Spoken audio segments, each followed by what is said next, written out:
Hello guys, welcome back. In today's video, I'm gonna show you how you can fix if you are not getting OTP from WhatsApp, logging in WhatsApp account.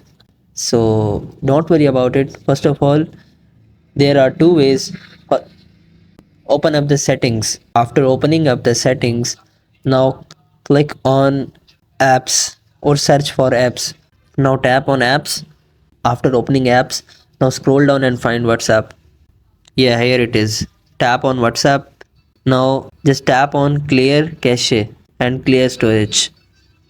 Click on OK and that's it. Now go back. Now you have to go open up the WhatsApp and enter your number. Now hope so your problem will be fixed.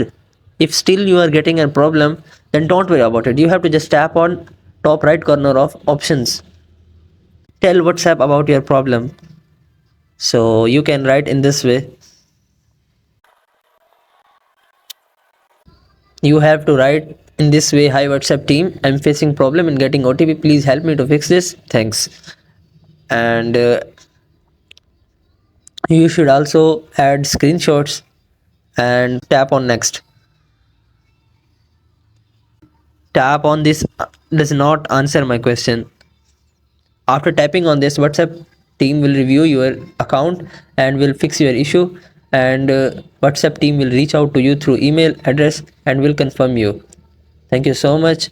Your issue will be resolved in few days because of lots of complaints. So hope you would find it well. Do like, share, subscribe. Thank you so much. Bye bye.